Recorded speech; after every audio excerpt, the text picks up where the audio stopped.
Hello and welcome to this Automation Academy Mastering the Machine webinar for the 22nd of August 2024. Our guest today was Ashley Van Hoesen, who filled us in on cybersecurity for operational technology, or OT cybersecurity. Hope you enjoy it.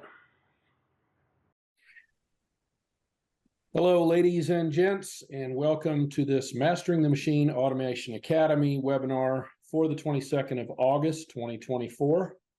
This is the 77th Mastering the Machine. I've been doing these since about 2020, when the Automation Academy first started. Our guest today is Ashley Van Hoesen.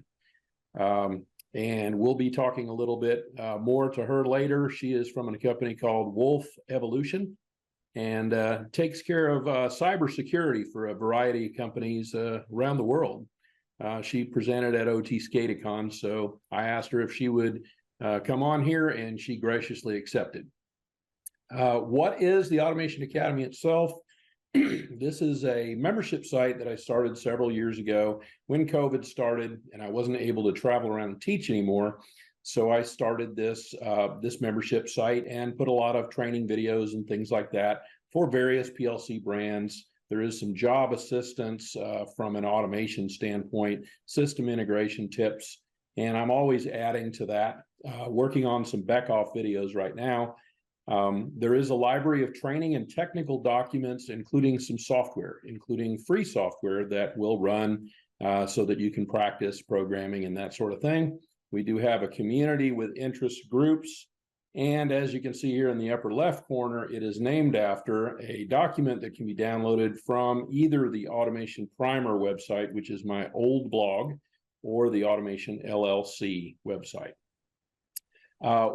Another thing that is closely related to this is, rather than simply pushing PLC programming training, of which there are a lot of people, I do cover a lot of other topics here. So when we get into school, of course, we learn all the basics, reading, writing, arithmetic, all that stuff. If we're lucky in high school, then we learn some physics and maybe some advanced math, chemistry, things like that. But if you get into industrial automation, you will find that before you even get into PLC programming, there's a lot of other things that you need to understand. So sometimes when I do teach PLC classes, I have to cover things like the special numbering systems that are used in industrial automation, right? So before knowing how to program a PLC, you really need to understand those numbering systems. You need to understand about sensors, possibly some motion control, the processes you're working on, machine safety, etc. So I kind of built this little pyramid here explaining how the hierarchy of learning works. And up here at the very top, we have the 3 question marks, which is, right, as things progress, we don't know what we might end up studying, such as cybersecurity, which is our topic today, right? So without any further ado, our guest today is Ashley Van Hoesen from Wolfe Evolution. And I got a little bit of information about Ashley from her LinkedIn profile. I don't know exactly what her specific title would be, but I titled her an operational technology, which is OT, security consultant, which is pretty close to what it says on her LinkedIn. And a couple of the things that she does for cybersecurity, right? Intrusion detection, figuring out if somebody is getting past your firewalls and things like that and into your plant, and implementing prevention systems, right? Stopping that from happening, identifying vulnerabilities through security assessments. Ashley had some very interesting stories about that during OT SCADACon, which I have a little picture here on the next slide. She has worked for more than 10 years as a security analyst for a variety of companies, and now works for herself and is a U.S. Navy veteran. So we have a friendly rivalry. I was Air Force, so long ago. And this is a pretty cool logo. I had to compliment her on this, Wolfe Evolution. The name of the company itself is cool, but also the logo is really something. So I met Ashley for the first time right here at OT SCADACon. And OT SCADACon was at the end of July. It was in Houston, Texas. and a bunch of people showed up. You can see some well-known faces here. Ashley is right here, kind of in the middle, and I'm hiding behind people over in the corner. You can see the famous Tim Wilburn with his exposed T-shirt here, right? There's stickers of that all over the internet. So it was a lot of fun. And I didn't know that Ashley was on the list. I think she ended up on the list a little later, but she made a really interesting presentation about OT security, which honestly I tend to overlook. I work for a couple plants, and other than the firewall and having to have a password to log in, I really don't know much about it. So we're going to learn about that today. And without any further ado, here is Ashley Van Hoesen. Hello, Ashley. Hi, how are you doing? Good. Awesome. Yeah. So, and kind of, touching back on like what you're talking about with like the learning and stuff like that and everything, even just learning how to program a PLC and learning, how those different processes and stuff like that function. I had to go through a lot of that. As I moved into OT security, I started out on, just the IT side, and kind of, getting into, okay, well, what is cybersecurity? Like, what am I doing and stuff like that, and learning things over there. But as I started moving into OT, I'm like, I don't know what this is. Like, the first time I ever walked into a manufacturing plant, and I'm like, what's this? What's this? And they're like, oh, it's a PLC. And I'm like, what's a PLC? What does that do? And they're like, oh, it's a logic controller. It makes the conveyor belt move and stuff like that. And I was like, how's it do that? And they're like, oh, well, you program it, and they start opening up the program. And I'm like, what is this? Like this, I was like, this just looks like boxes and stuff. And I don't know. And so I had to learn that. I had to understand that. On the IT side, you're looking at protocols like, web traffic and DNS and FTP and stuff like that. And while that does exist in the OT side, all of a sudden now you have Modbus, and you have DNP3, and you have all of these different protocols, and you're like, what is running on port 502? I don't even know what that's not even in the standard port list. And it's a different, it's just a different set of skills that you have to be able to go into that environment and understand that. I remember the first pen test that I did in an OT environment, and they're asking all these questions like, what are you scanning? Can we see your scan profile? And I'm like, why are they asking for all of this?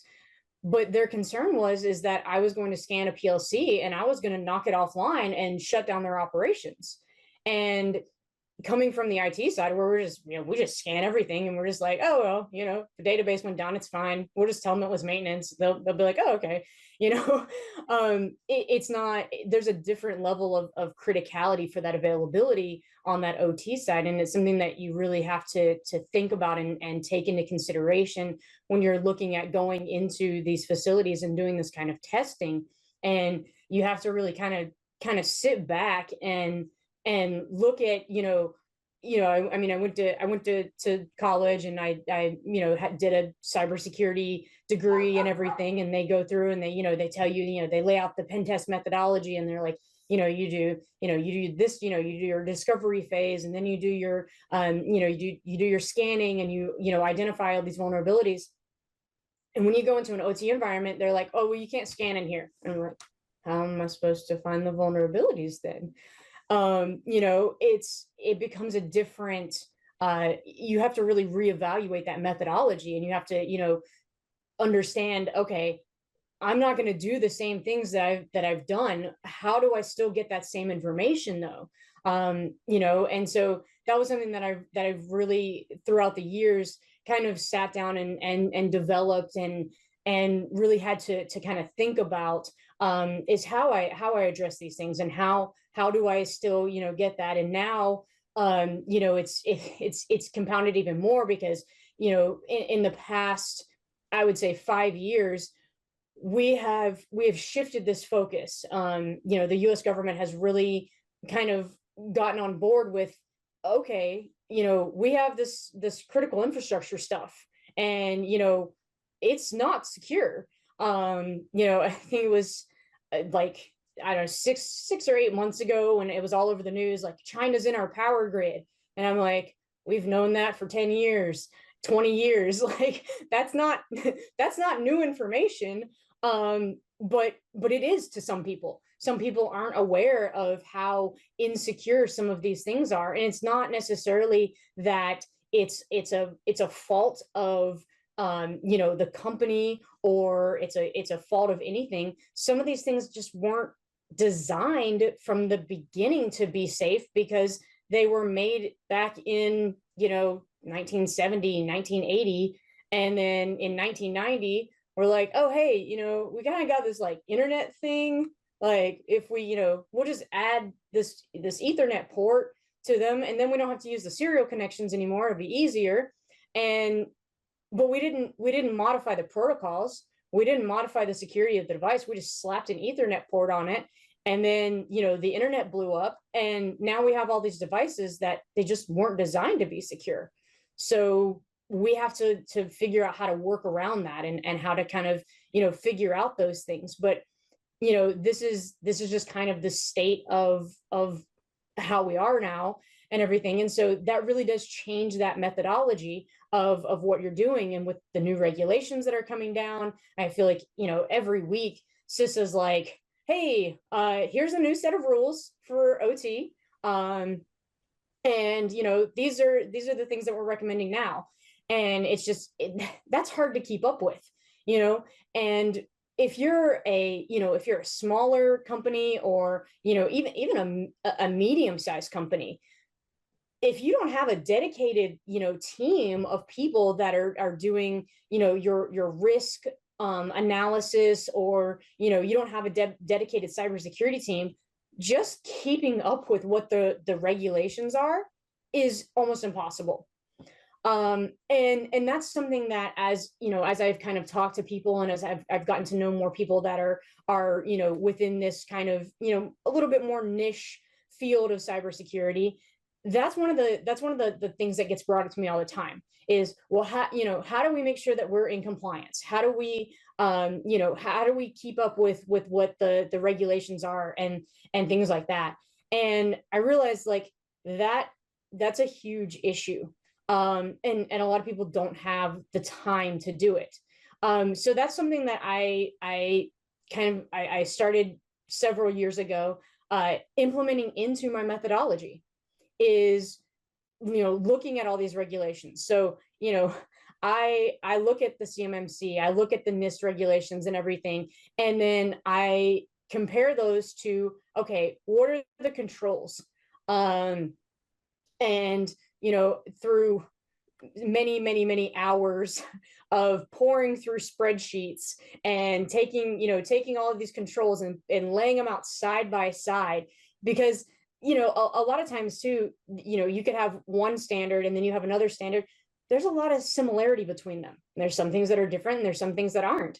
And so I basically took all of it, put it into a spreadsheet, and said, okay, here are the things that are the same, here are the things that are different, and here are the priorities of it. I look at something, and it's like, okay, you need to have a 8-character password, just for example. Well, an 8-character password, how much is that contributing to actually minimizing your risk? There are things that will, for a small amount of effort, really maximize your risk. So kind of looking at that ROI type thing when I'm looking at risk. And so then I take those controls and I categorize them based on how much will this reduce your risk to actually implement. And then I have a whole bunch of calculations and everything and stuff like that. But basically, by the end, you kind of get a cyber score. It's kind of like I kind of compare it to like a cyber credit score, right? And you kind of know where you stand. and then I look at that across the industry. I do a lot of talking with the different like ISACs and stuff like that, and getting that kind of information to understand, if you're a chemical plant, you don't want to be compared to oil and gas company, or an energy company, because you don't have the same threat actors, you don't have the same compliance that you have to adhere to. You want to be compared to other chemical companies. And that's kind of the way it is across the sectors. Everybody's a little bit different because everybody has a little bit of different things that are kind of coming at them. So that's kind of something that we think about and look at when we're talking about cybersecurity and going into these things. And so learning all of that stuff is really helpful. If I didn't understand how process control environments worked to begin with, then I wouldn't have been able to even think about changing my methodology to adapt to those facilities, because I didn't know how they worked. So I've done a lot of self-learning. I've looked at, used some of your stuff. I think I've used some of Tim's stuff too, just to get that knowledge. So you guys have really contributed to even me being where I am now, just in promoting that learning of what seemed like something that I probably wouldn't use. I'm like, I don't know why I need to learn, need to know how to program a PLC, but turns out it's actually really useful, because if I'm going to attack something, that's where I'm gonna go, or I'm gonna go to an HMI, or I'm going to go to a historian. Knowing all those things and knowing how they work together, that helps me, as an attacker, to be able to think, of, okay, what's really critical, what needs to be protected, and how do we protect this? Because the thing is that the bad guys, they're doing the same thing. We've seen it in just the various different attacks that have happened. Some of these attacks, Stuxnet, yes, obviously, they had to have an understanding of how those centrifuges worked. Without that knowledge, they could have done all the exploits in the world, but if they didn't understand how those centrifuges worked, they wouldn't have been able to disrupt those operations. And even the first iteration of it was good. But then if you look, there was actually a second iteration of Stuxnet. So the first one just sped them up so that they broke apart.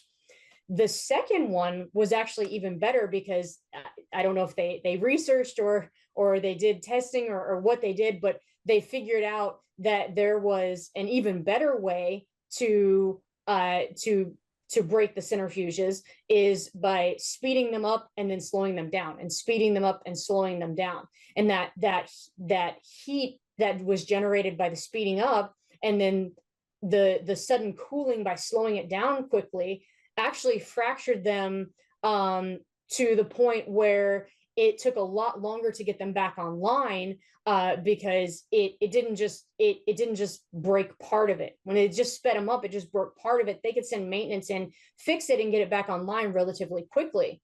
In that second iteration, with speeding it up and slowing it down, it broke it so badly that the entire centrifuge had to be pulled out and replaced, for them to get it back online. So that was understanding and having that knowledge of how those process control systems actually work and function. The other kind of part to that with Stuxnet was the way that the centrifuges were in arrays. If you just broke one centrifuge in the array, the rest of it could kind of continue on. So what they started doing then in that second iteration is they targeted one centrifuge in each array, in each line, so that the entire array of them would go offline. Again, that took understanding of that process control system. They had to have that knowledge of how those things worked. So that's a really big part of, kind of what I do, is just, having that base knowledge. So if and that's something that I always tell to people. I get asked all the time, well, how did you get into OT cybersecurity? Well, I just started learning about process control. One of the things that I do, and I think it's kind of a little bit funny, but there's a video on YouTube. I think it's like, it's got to be like 15 or 20 years old. It looks like it was made like in the 80s, and it's it's like a 20-minute video of how a wastewater treatment plant works. And to the vast majority of people, it is probably the most boring video you've ever watched in, your entire life. I mean, it goes through every single part of wastewater treatment. And so I tell people, I'm like, look, here's this video, go watch this video. If you can make it through the entire 20 minutes and you're not bored, come back and talk to me. If you're bored, well, it might not be the right path for you, because you're gonna have to watch hours and hours and hours and hours of videos like this. So that's kind of my kind of gauge of as to whether or not, like, this is the path that you want to go down, because it really is. It's something that you really do have to have a level of dedication to it. Because I would tell I'll be the first to tell you, you probably agree with me, that sometimes, process controls are not the most exciting thing in the world. Learning about the architecture and learning about how these things work and stuff like that, it's not always super exciting. But there are some people out there that just, you have that desire and that drive to understand how everything works. And I find that those people are really kind of just lock onto it, and they're like, yes, I want to know exactly how toilet paper is made, which is, quite frankly, a fascinating process, and a facility that I have been in. It's pretty interesting to kind of see how, you have wood and it magically turns into toilet paper, and you're like, oh, that's super cool. But there's a lot of things that go into that, and there's a lot of critical points in that where, if something goes wrong, really bad things can happen. And it a lot of times, it's like, it doesn't sound dangerous, but anytime you have something where you have a furnace or you have a fire, there's always a chance for an explosion and that kind of things. And those are the things that we're looking at, is, not just how do we keep our data safe and how do we keep our plant safe, but how do we also keep people safe? Because that's part of what goes into OT cybersecurity too. And that's, again, a big difference that you don't have to think about on the IT side. If a database goes down, somebody's probably not going to lose their life. But if an explosion happens in a chemical plant or a manufacturing plant or an oil and gas pipeline, you have a devastating effect. You have that possibility that people will lose their lives. And not even just in the initial explosion, but, in what happens after that, depending on, what that resource is. If it's an oil and gas pipeline and that pipeline goes down, well, now you have to look at what is that doing to our fuel, storage and levels and things like that. If people can't, people can't get gas, people can't get to work, people can't get to the grocery store, those kind of things, because we just, that's just kind of how our society is now. Things are spread out. Not everybody is in a position where they can walk to the store to be able to get what they need, and stuff. So that's that kind of other factor that really makes it a very different ball game. So let me share my screen here, and I did make some slides. Let's see. I think you might have to stop sharing. so I I can. think it should work. Advanced sharing options, all participants. It says I'll you go ahead cannot. and quit Yeah, it my. says I'll quit my share. There you. Is that you? maybe. Oh, yes. There we go. Okay. I think this is the one. I'll just stop I my share and see if yours comes up. There we go. think that's the one that you Okay. want. Yeah. Perfect. All right. So I'll kind of get a little bit into my slides now.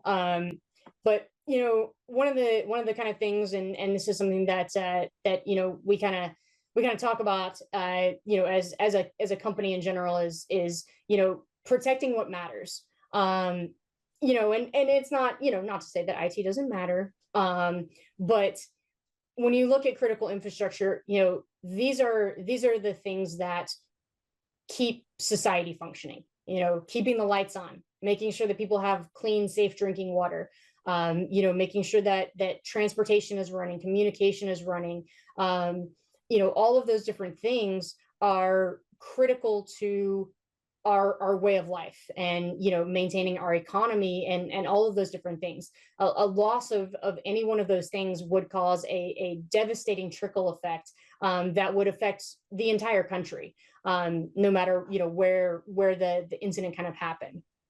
And it's something that is being targeted more. 10, 15 years ago, maybe we didn't have to talk about this as much, because at that point, the internet was still kind of in its infancy, and hackers were just trying to figure out how to attack websites, not not necessarily looking at, oh well, how can I mess up an industrial facility. I mean, even back as far as Stuxnet, sure, we did have those types of things, but that really, for all appearances, seemed to be a government kind of nation state level attack that your average kind of run of the mill cyber criminal that just wasn't their forte. Now we're seeing that even smaller groups are starting to attack these industrial control facilities. So it's something that we really have to start looking at and thinking about. So Frank, you did a wonderful job of introducing me, probably better than I could introduce myself, because I'm really terrible at talking about myself. That's just, I don't know. I could talk about OT security all day long. You get me to talk about myself and I'm like, yeah, like I like things, I guess. But yeah, the title that you found is probably the best title for me. I bounce around because I just when you start your own company, you feel like you wear so many hats that you're like, I don't know what I do. I don't know if I'm the CEO, I don't know if I'm the owner, like I don't so I'm like, I'm a little bit of everything. I'm doing finance, I'm doing marketing, I'm doing sales, I'm doing, so but an OT security consultant, that's probably the heart and the root of what I do. I've been doing cybersecurity for about 15 years, specifically OT for probably about maybe 10, 12 of those years. I got into it pretty quickly, but I started, like I said, I started off in the IT side. And then I like sci-fi. I watch a lot of like sci-fi movies, read sci-fi books, things like that. I guess you can kind of put fantasy in there as well. Sometimes, I don't know, sometimes they blend together and you're like, I don't know if this is science or fantasy or a little bit of both. Those kind of things. I do jujitsu. I think that it's always good to take a step away from work every now and again, and just do something that's good for you, good for your mind, good for your body, that kind of thing. So I like to I like to do that, and then I like to play video games. Just sometimes they're nonsense, like, nonsensical games. Like, I mean, I'll play Stardew Valley where, you're just doing a little farm thing, it's like, 16-bit or whatever. But yeah, it's just kind of taking that break, taking that time to sit down. We play a lot of board games as a family too, because I think that that's important to just, take that break and sit down and spend time with the people that you're doing all this work for in the first place. So that's things that I like to do, and things that I think that help me appreciate more that what I do, and everything. Uh you kind of saw a picture of this slide from before, but I love this slide. I use this a lot. Like, honestly, like, I can tell you, I've like probably reused this slide in like 10 different presentations, because I just like it. And I think that it's just a really good, I think the picture's cool too. Like, I love this picture, and everything. But it's just it's the truth. And that we're seeing more threats than we've ever seen before. We're seeing things that are getting more exposed, and it's just it's constant. It feels almost like you're fighting an uphill battle, because we can't implement security as fast as the technology is evolving. You know, when I first started looking at OT security, you would never hear anybody in a facility even think about talking about connecting something to the cloud. No, IT can do that, but we're not connecting, we're not connecting anything to the internet. We're not putting our data in the cloud. We're not allowing those connections in and stuff like that. Now you walk into a facility and they're like, yes, so we're doing edge processing, and then everything goes up to the cloud, and you're like, what? So you have an open internet connection right into your facility. Okay, cool. Well, that explains why I found 100 of your devices that are directly connected to the internet, because that connection right there is allowing it in. And they're like, what? And I'm like, yeah, this PLC right here, I can talk to it from the internet. This HMI that it doesn't have a password on it, I'm looking at it right now. And they're like, well, we didn't know that, because the technology evolved so fast that stuff just had to go in, and proper risk assessments weren't done, and those connections weren't looked at to see, okay, well, what else is this going to open up that we were not aware that it got opened up. And a lot of times that comes from the fact that that company doesn't have they don't have necessarily a dedicated OT cybersecurity team, or they don't have a large they might have an OT cybersecurity team, but it's like 2 people, and you can't you can't do everything. We only have so many hours in a day, and you can't be all the places at once. So that's kind of something that's kind of contributed to this problem. And we have this tendency to kind of look at OT cybersecurity in the same way that we look at IT cybersecurity, and that's really hard, because there are completely different issues that happen. I mean, sure, yeah, there's vulnerabilities, there's CVEs, there's all of those different kind of things, but that's not the important issues, because the thing is I can go and I can tell you that your Windows is outdated. You're like, yeah, we know it's XP. We understand that they haven't made that for a while, but we can't change it. So that's not useful information.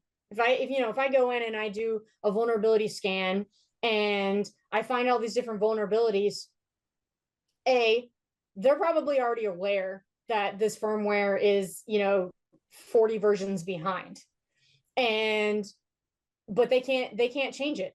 And it's either that, you know, they can't change it because the device has to be rebooted to apply that firmware, and they can't shut down operations because it's an energy plant, and they can't just, you know, send out an email to the city saying, so from 2 to 4 p.m. on Thursday, the power will be off because we have to patch something.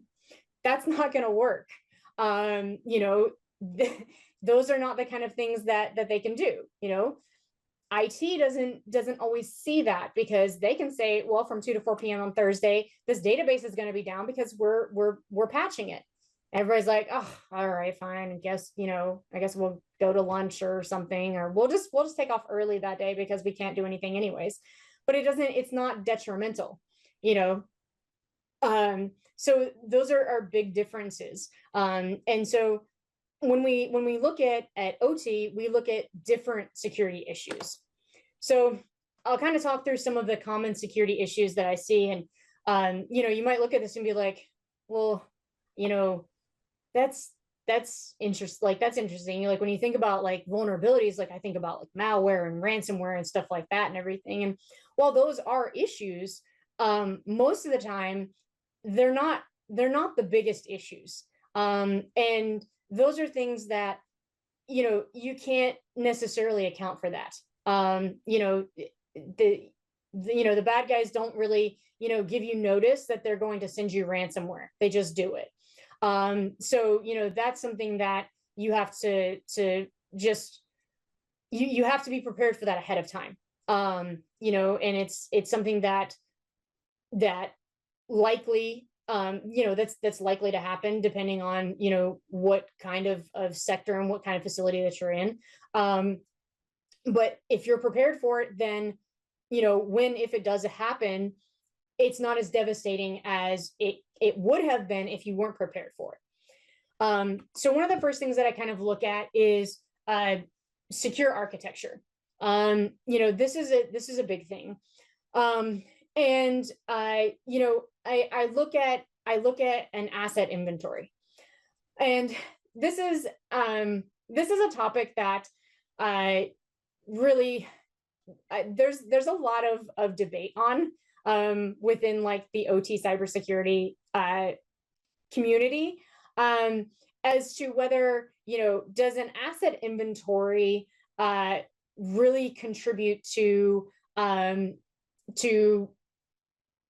you know, remediating a risk. And, you know, I've kind of debated with people back and forth on it.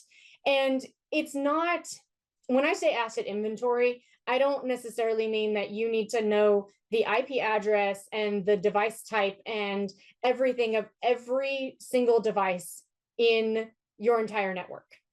Because the reality of it is, you're right, that doesn't help cybersecurity necessarily in any way. And, you know, then you kind of look at the phrase, and I say it sometimes too, not, you know, just not thinking about it because I've heard it so many times. And, you know, you hear people say, you can't protect what you don't know. Well, that is true, and at the same time, not necessarily true. You know, if I know that I have an OT network and I put a firewall there, and I block any external connection, well, I don't necessarily need to know exactly every device that's in there. I'm protecting it though, because I put that firewall there. Where an asset inventory comes into play is starting to understand how things are connected. You know, knowing what your critical processes are, knowing where the points in your network are that OT and IT connect to each other. Because it's very likely that regardless of what sector that you're in, there is some kind of crossover. There is some system in your OT environment that is communicating with something in the IT environment. And those are your riskiest points. And that's another thing that we look at too, is those we call them the IT OT transition points. And that's where, that's your first line of something is going to happen. Because that's how an attacker is going to get in. Most of the time, directly targeting OT is very difficult, especially because of the nature of the facilities. While things are connected to the internet, it's still kind of in its infancy. Yes, we're making more of these smart sensors and smart meters and all of those different things, and getting more SCADA systems where you have web interfaces and things like that. But there's still some level of trying to keep things offline, or trying to keep them on local connections, stuff like that. So it's not necessarily something that's always available. While there is a lot of it, there's a lot more devices that aren't connected than there necessarily are. Most of the attacks in recent years that I've seen that are targeting OT companies, and causing an operational shutdown, a vast majority of those still originated on the IT side. If you look at Colonial Pipeline, that's it's a very good example of that. That was a OT shutdown, as a reaction to an IT ransomware. As far as I know, as far as I can tell, the ransomware never got into the OT systems, but that's because they proactively shut it down. They cut off all those connections before that was able to happen. So that's something that has to come into play when you're talking about OT security. Is, well, what do you do? They're not, just because they're separate networks doesn't mean that they're separate networks. They still talk to each other. They still work together. And you really have to kind of take that into consideration. And then network segmentation is kind of one of the last things that we look at when we're looking at architecture, is keeping your systems keeping your systems apart, right? Everything doesn't need to talk to everything, and there's a lot of good security practices and things like that you can put into place when you're looking at network segmentation. The next thing that we look at is remote access. And this is a huge thing. And this is something that recently more vendors and things like that have kind of started looking at specifically OT remote access and secure remote access, different hardware and things like that, to kind of address this. And it still kind of remains to be seen whether that is something that is absolutely necessary, or if some of the IT designed secure remote access capabilities are fine to use. That is still we're still kind of figuring that out. But a lot of times, when I see remote access, I see it's very open. Somebody can get into the OT network and then they can just talk to everything. There's no necessarily like access control or role-based access control. There's insecure access points. As somebody just popped a hotspot in there, and now anybody can connect to it. Or they have a cell modem or something like that that's open. It's not password protected. Anybody can get through. And then the other thing is looking at third-party vendors. And I actually had this conversation with somebody at OT SCADACon. I was talking to them, and they're like, yeah, luckily we don't have to worry too much about cybersecurity because we just do maintenance. And I'm like, okay.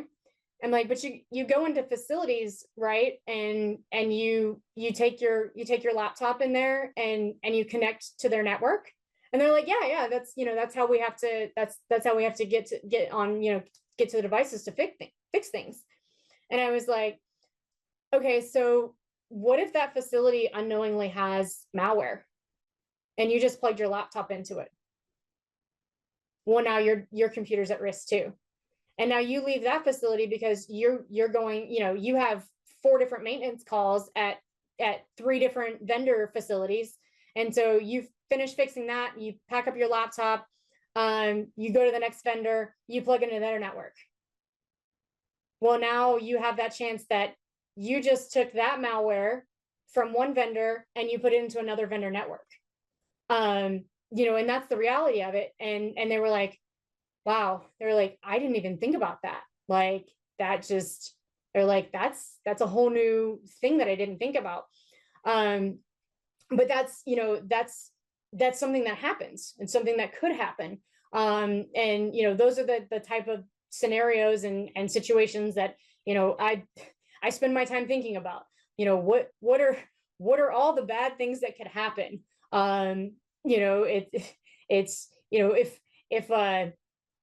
If people didn't know me very well, when I talk about this stuff, they'd be like, you're really pessimistic. I'm like, actually, no, I'm a pretty optimistic person. It's just that, my job makes me think about all the bad things that could happen.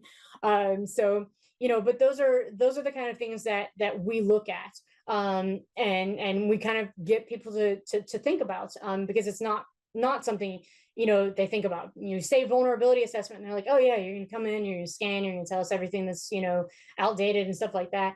No, I'm looking more at configuration type things, things that are kind of outside of that box, that aren't, those things that you think about all the time. The next thing that we look at is, we do look at vulnerabilities. Obviously, that's something that is an issue. Patching is an issue. Like I talked about, you can't just turn off the power to patch a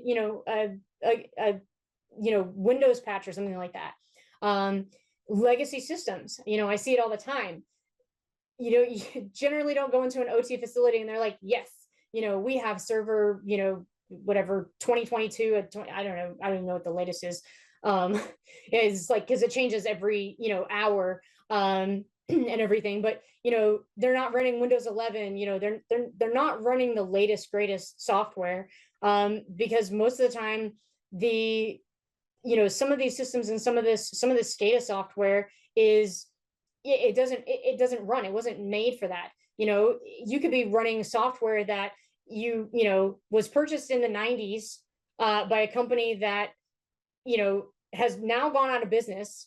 There are no more patches for it, but it works. And to rip out that software and replace it with something more modern would cost more than the security is worth, right? If it's going to cost you 10-20 million dollars to rip out this old system, and you're like, yay, we're not running outdated software, that's not really something that is a concern. We can work around that. We just have to look at how to work around that. Then you have the other thing of, some of these things are just vulnerable by design. The Modbus protocol is a really great example of that. If I'm a client and I tell a server to do something, the server is just going to do it. It's not going to be like, are you sure? Are you, can you prove to me that you are who you are, so I know that I need to do this thing? They're just going to do it. And that's not necessarily a vulnerability per se, but it is something that can be manipulated. I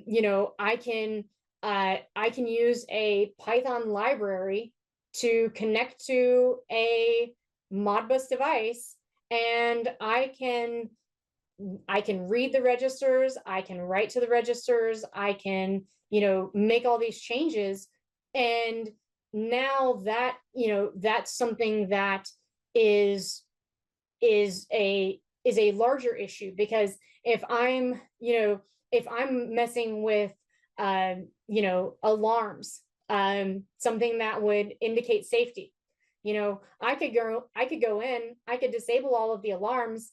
Now I start messing with something that's actually going to be dangerous or hazardous, that's going to cause destruction, and things like that.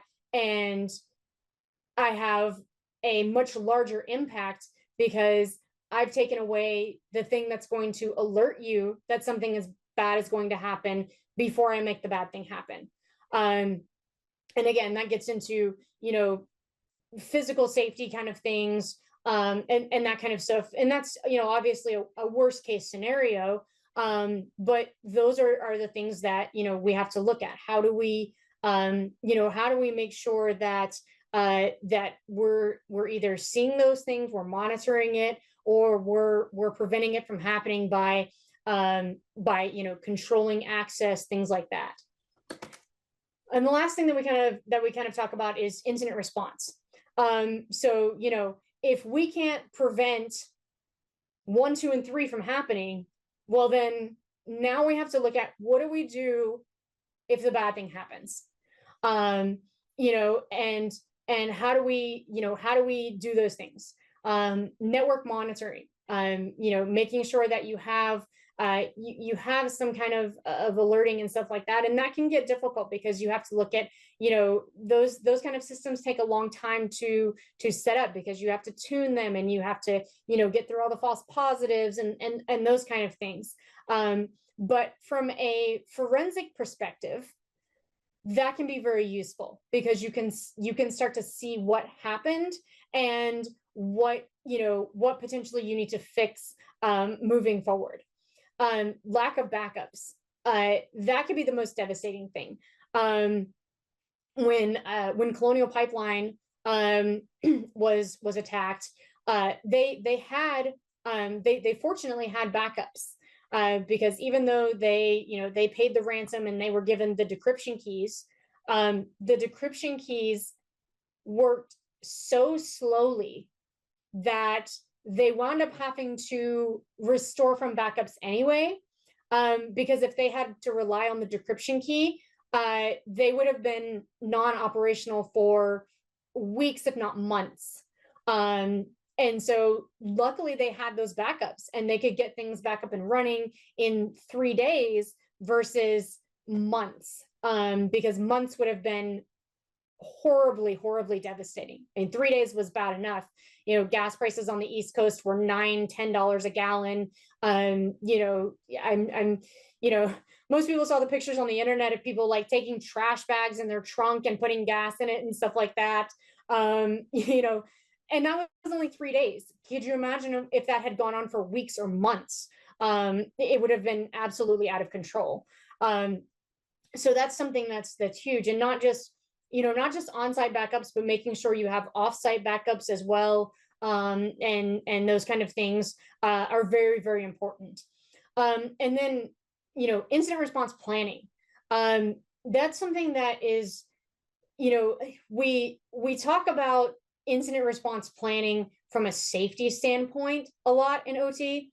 We're always doing safety training, whether that be OSHA training or something else. We're always looking at that safety portion of it, right? Do you have your PPE? I have steel toe boots, and I have FRs, and I have my hard hat, and, I have my safety glasses and everything. But what do I do if I'm sitting here and I'm watching my screens and all of a sudden my mouse starts moving and I'm not touching anything and my mouse starts moving, stuff is getting clicked on my screen? What do I do? Most of the time, there's not an answer for that, because they don't know, because we don't do incident response planning and training from a cybersecurity perspective. And that's something that needs to be done. A lot of times I go into these facilities and I'm like, okay, well, what's your incident response plan? And they're like, I don't know, ask IT. And I'm like, okay, well, that's great. I'm glad that IT has an incident response plan. You have different needs in an OT environment. You have different processes, you have different things to look at you have to have your own incident response plan. And obviously it needs to be coordinated with IT, because you do have those connections, you do have those transition points. But you have to be able to have your own plan, so that you know what to do in the event of an incident. So right now, how do we address those issues? Most of the time, people will be like, oh, okay, well, we need an OT penetration test. And if you look at my services, if you look at those kind of things, I don't do OT. I don't do OT penetration tests, because OT doesn't need a penetration test. Penetration testing is highly invasive. Whether I'm trying to emulate a threat actor or not, it's highly invasive. I'm sending all kinds of stuff at your systems. That is not something that needs to be done in an operational OT environment that is absolutely 100% production. Because I know, I've been in very few facilities that have a test or a dev environment that I can just, hammer away at. So there's that risk to operations. I don't want to knock something offline. I don't want to shut something down. I surely don't want to, affect a safety system or something like that. And penetration testing isn't really looking at the common issues that are OT specific. On the other side, we have vulnerability assessments. And it's kind of the same thing, right? Vulnerability assessments are usually, hey, we're going in, we're scanning, we're looking at, outdated software, we're looking at some configuration changes, some configuration issues, things like that. It's slightly lower risk, because you're not necessarily doing exploits or something like that, but it's still not necessarily actionable data that you need to be able to make real changes and things that are really going to reduce your risk. So when I talked earlier about changing my methodology, that's a lot of what I had to do. And when I kind of started Wolfe Evolution, I was like, I should give this a name or something like that. So I started calling it EvoAssess. And really my kind of whole thing that I think about, and the reason that I kind of went with the Wolfe Evolution part, is that we have to change what we're doing.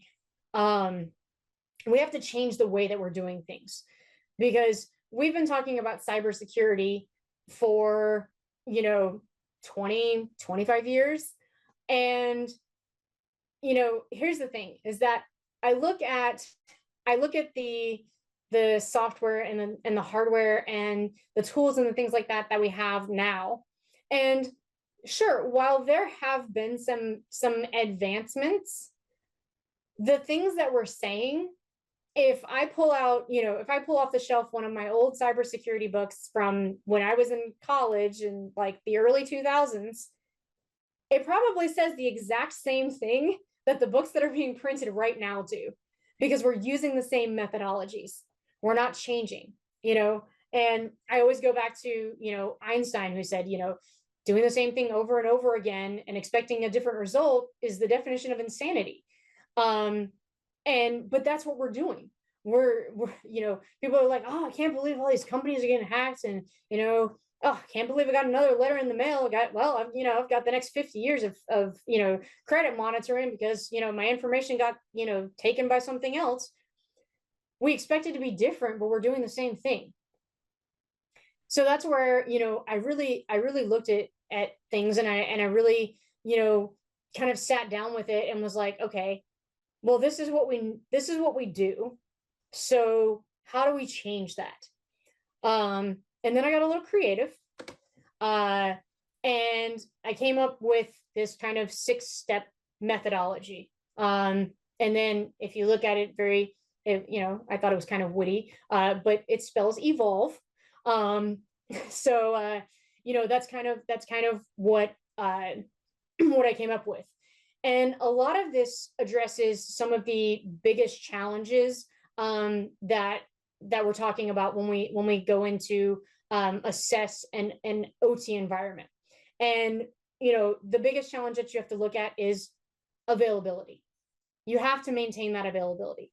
And by being in the systems and doing active scanning and all of this kind of stuff, you're increasing that risk of knocking those things off a line. And so I take a more passive kind of approach to it, to be able to kind of get through those things. So for the most part, I start with workshops and interviews. I ask a lot of questions, because I can identify a lot of vulnerabilities just by asking questions. What do you do for remote access? What is this policy? What is that kind of thing? Next thing I do is I try to visualize. I try to get a look at what the network architecture is. What are segmentation things? What are communication protocols? What are the layered security measures? Those kind of things. Then I go to organize, and this is where I do kind of a more technical assessment. Sometimes I'll do some packet capturing or some passive monitoring with different things to look at that. If it comes down to it, sometimes I may do some scanning, but not the same way that I would do scanning if it were an IT environment. And mostly I'm looking at that targeted analysis of that data exchange between IT and OT. That's really what I'm looking for. Locate, utilize threat modeling. So threat modeling in OT is kind of a loaded gun per se, because we don't really have a threat model that meets the needs of OT. So I kind of use the term threat modeling there, because it's a buzzword and it's something that everybody kind of grabs onto. But really what we're looking at is we're looking at the actual production processes, and looking at the risk there. We're evaluating those possibilities and looking at the not just like the likelihood and the severity, but the actual probability of that happening. If I have to jump through 15 hoops to get there, I'm probably not going to do that, because that's just not worth my time. So those are the kind of things that we look at. And then verify. This is where we start going through the remediation measures. I could tell you to I could look at something and say, hey, you have weak passwords. Okay, well, on the grand scheme of things, how much is that going to reduce your risk versus getting this HMI off the internet? Those are different things. And so I go through all of the remediation measures and prioritize those. Sometimes, some might be immediate things that you could do very quickly. Some of those might be long-term solutions that, we're going to have to look at this, as a 1, 2, 3, 4, 5-year plan. But we have a direction that we're moving into to create a comprehensive security strategy versus just, hey, here's a list of things and fix them. Because I believe that, security has to be a holistic, comprehensive strategy, not just hey, we're going to patch some things and we're good. And then enhance is the final thing. And, that's really me just kind of presenting, whether it be a report or a presentation or something like that. But talking with a company and really, being involved. I'm not necessarily, trying to come in and say, oh, hey, these are all the things that you're doing wrong. I want to be, I want to be a partner. I want to be, somebody who is there to help you in achieving your goals. Because And that's really what it is, and that's really what it has to be. It is that partnership. And then kind of the last thing that I'm going to touch on really quick is just kind of the top 5 critical controls and kind of what we look at. You know, these are the things that that have been kind of proven to give kind of the best ROI. Risk-based vulnerability management. And that's where, you're really looking at, okay, if you have to patch something, do you really have to patch it? Does it need to be done right now? Can it be done, months from now? Can it be, can it be deferred? Those kind of things. And how much of a value are you getting by patching that device? Secure remote access. This is probably the biggest one, is just really getting those connections that don't need to be there out of OT. Network visibility and monitoring, knowing what's going on. And I think knowing what's going on in your environment is probably even more important than knowing what's in your environment. Defensible architecture, and then that kind of ties into the secure access as well. But knowing where those IT OT transition points are, knowing where where you have internet connections coming in and how you can defend against that. And then OT specific incident response. When all else fails, what do we do when our security doesn't work? And that's kind of that safety net, right? We have safety systems in for physical safety, and that's just putting in that cyber SIS, if you will, and making sure that you have that. So yeah, that's kind of a touch on cybersecurity in OT. So I will I'll put this up. This is my contact info. So if you want you have any questions for me, you can email me. You can visit our website. Very, very soon, we are going to be launching a brand new website with a ton more information on there.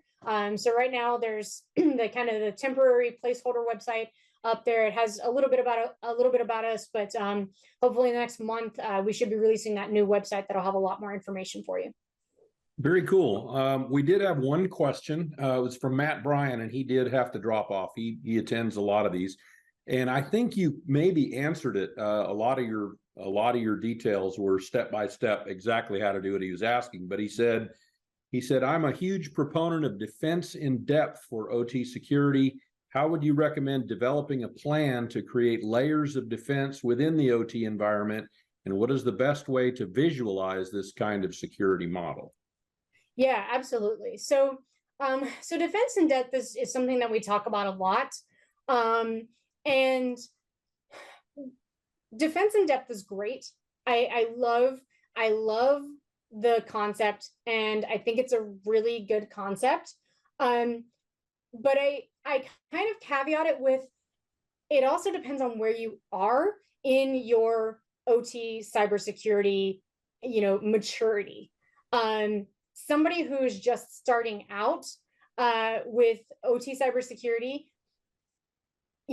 defense in depth is it's a layered, it's a layered system, right? So you have all of these different things. Well, if you have nothing and you're trying to just pump in all of these layers, it tends to create more problems than it does actually solve anything. And a lot of times people will start encountering problems, and this system can't talk to this system, and it's messing up operations. And so then they just cast the whole thing aside, and really nothing changes because it was just too much. So I kind of look at it from, I build it more like a sandwich than I do necessarily defense in depth. I start with the bread, right? I mean, yeah, sure, we have these weird like lettuce wrap sandwiches and stuff like that, but I like bread on my sandwich. And that's where I get into, okay, we're looking at defensible architecture, and then we're looking at incident response. Because I can do, there are certain things that you can do that will really prevent a vast majority of attacks from being successful. And then you have your incident response where, okay, that one that just happened to get through, but now we know what to do. And I think that that's kind of a good way to start. As you kind of, build those, build those kind of walls, and you have that bread. Now we can start putting in, the meat and the cheese and the lettuce and tomato and whatever else you want on your sandwich. But having those things in place are really kind of the foundation for it. As far as kind of visualizing this kind of security model, that's kind of difficult, because, when you're talking that, like, most OT, environments don't even have a functional network diagram to even tell you where, like, routers and switches are, much less trying to, look at any of these security devices and stuff. And that's kind of something that I look at too. For the longest time, we were all Purdue model, make the layers, make the levels, and everything. And then we started, having edge computing and cloud devices, and you're like, that doesn't fit anywhere in the Purdue model, because you're going, level 1, level 2, straight to level 5, and you're like, but you can't do that because you have to go through each level. And it just kind of, you're like, I don't even know what to do with this anymore. That being said, there's tons of conversation. Is the Purdue model dead? Is it dead? No, not necessarily. I think it's a good start of visualization. And if if you're in an environment where you're just starting out and you don't even have, you have 5, 4, and then 3 to 1. That's all just one thing. Sure, yeah, maybe separating some of that stuff out would be a good start. But if I'm going somewhere where, okay, they have that start and everything, and they're looking to mature, that's where I start kind of pushing into that zone and conduit model, with like IEC 62443, where they have that, where now we're talking about grouping devices that have, the same security profile, and then having, these conduits between them, which a conduit could be anything. It could be a switch, it could be, a router, it could be a firewall, any of those kind of things. And when you start kind of, grouping together those devices that have that same security profile, and separating them out, and then figuring out, okay, well, what type of conduit do I need here? Do I need a firewall? Are these very critical devices that nothing can happen to? Or could I just put a router there and maybe, use ACLs or something like that, for security? I think that's a really good way to kind of start visualizing that, and looking at your layers of defense, is just kind of starting to group those things by security profile. Okay, yeah, you mentioned the Purdue model. I have that on my Automation Academy site, and in some of my books, where you can see all the enterprise level versus control level, all this. And you're right, a lot of the edge devices now that are on level 1, suddenly they can do MQTT and publish directly to the cloud. And then you can also drill into them and get to their little HTML page and do configurations. And that really does skip all those levels, right? Because they're directly connected. So, yeah, it does. And, I mean, I've always kind of had a hard time with the Purdue model, because it was used in a way that it wasn't meant to be used. It was an academic paper, that, it wasn't meant to be implemented. And all of a sudden they were like, this is a good idea, we should implement it. And they're like, whoa, no. And then, they had to make a lot of modifications to it, because they were like, we didn't, they're like, whoever wrote it was probably like, this was a theory. It was, this is not what this means. It was not how it works. But we latched onto it, and as it started to go into practice, we really had to, start understanding it and everything. But it didn't necessarily it didn't necessarily have security at its forefront. You know, it did help, but it didn't necessarily have that at its forefront. Yep. Well, this has been a great presentation. You really got into the meat of it. I liked some of the diagrams you had and the steps at the end. It was very actionable, which is, but I would also encourage people, go ahead and contact a professional, right? Ashley, Yeah. you've been doing this now for a while, and to do your assessments and identify things. You know, I work with two companies pretty much that would be vulnerable to this type of thing. And in neither case have they done anything outside of their own organization. They haven't brought anybody else in. Now, one of them is a beverage manufacturer in Miami I do a lot of work for. And as an example, you're right. They had no map of even, I had made an Ethernet list of every device in the plant, right? And then they went through and added, for instance, all their cameras, which were on a different network. But somebody went in there and, you know, added some device, and they didn't even know that they had a duplicate device on the network. And suddenly it's like, you know, they go to this one machine and the HMI doesn't work. They can't, you know, it looks like all the values are dead. It's just because somebody had added another device. And if they would have had that map in the first place, right, then they would have said, oh, here's a space, you know, we can put something on this network in one of these empty slots. But they didn't even have it to add. And finally I showed them, hey, I did this 4 years ago.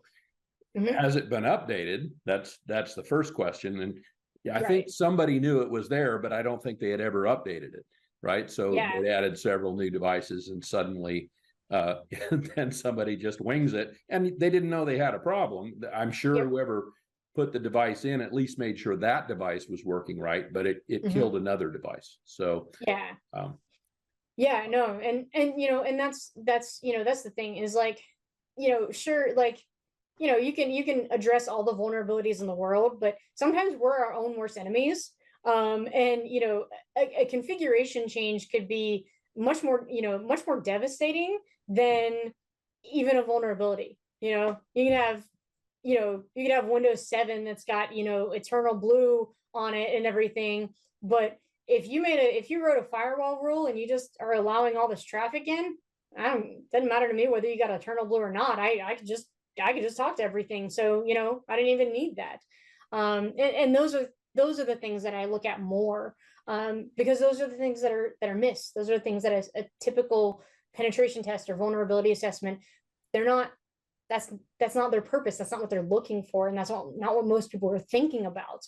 But that's, you know, those are the things that really need to be looked at. And most of the time, those are the, you know, easy or cheap or free, you know, I mean, free as in, it's not, you don't have to purchase software, you know, sure, it's going to take some of your time, and you know, obviously have to pay for that. But, you know, it's something that can just be fixed very quickly, and have a massive return on investment for security versus, you know, slapping in a, you know, $100,000 piece of software that you're not even sure if that's going to help. All right. Well, I think we're just a little bit over our time here, but lots and lots of good information. Of course, you know, OT SCADACon itself is happening in another year again, and it sounds like you and I will probably both be there again, barring any unforeseen incidents. And look forward to hearing more about you had a really interesting story, and there's nowhere near enough time. Somebody asked you, what is the biggest vulnerability, the biggest breach you've at least seen the capability for? And you told the story that was pretty amazing.